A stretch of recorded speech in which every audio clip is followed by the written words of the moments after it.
Team দেখিনি, একদমই দেখেননি? না জানি না কারা আছে। কেমন অবস্থা আছে তাও জানি না, আমি দেখিনি খেলা। তবে বেস্ট পারফরমেন্স সবাই আশা করবো ওর কাছ থেকে, এটাই তো খেলতেছেই, ফিরে আসার কি আছে, নতুন করে রিয়াদ এরকমই খেলতো। তবে কি টাইগারদের খেলা এখন আর টানে না মাশরাফিকে?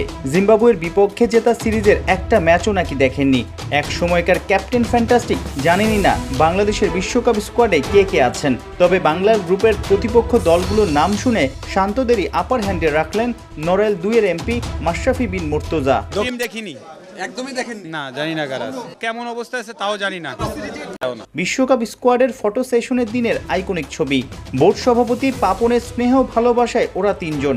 পেস বোলিংয়ে তাসকিন ত্রাস ছড়াবেন, উইলোর ঝলক দেখাবেন কাপ্তান নাজমুল শান্ত, আর ব্যাটে বলে সাথে অভিজ্ঞতা শেয়ার করে পার্থক্য গড়ে দেবেন super allrounder Shakib Al Hasan.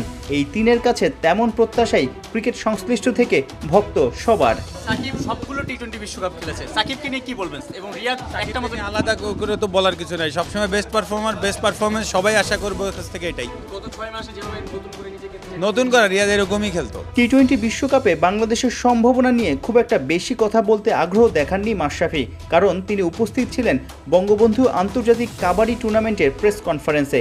Match চান ক্রিকেটের সাথে সাথে অন্য খেলাগুলোর প্রচারও যেন বাড়ে, অ্যাথলিটরাও যেন অনুপ্রেরণা পায়। আমি টোটাল স্পোর্টসে বিশ্বাসী, কারণ আমি বাংলাদেশে ক্রিকেট ওয়ার্ল্ড কাপ পৃথিবীর সর্বশ্রেষ্ঠ গেম না, পৃথিবীর সর্বশ্রেষ্ঠ গেম হচ্ছে অলিম্পিক। তো ওইখানে যদি কেউ গোল্ড মেডেল পেয়ে আসে সেটা সব থেকে বড় অর্জন হবে। একসময় বাংলাদেশের ক্রিকেটের সঙ্গে আষ্টে পৃষ্ঠে জড়িয়ে থাকা মাশরাফি এখন দেখেন না বাংলাদেশের খেলা। বিশ্বকাপ মিশনে কারা গেছেন সেটাও জানা নেই সাবেক অধিনায়কের।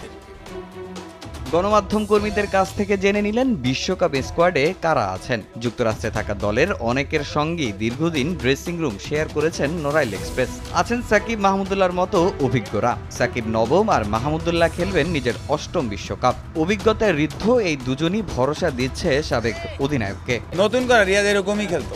সবশেষ ওয়ানডে বিশ্বকাপে সেমিফাইনাল খেলার লক্ষ্য নিয়ে ভারতে যাওয়া দলটার হয়েছে বাজে অভিজ্ঞতা। এবার বড় কিছু স্বপ্ন না দেখলেও অন্তত সুপার 8-এ খেলতে চায় বাংলাদেশ। এবারের দল নিয়ে আশাবাদী মাশরাফিও। অবশ্যই এক্সপেক্ট করছি ভালো করবে ইনশাল্লাহ, বাকিটা দেখা যাক।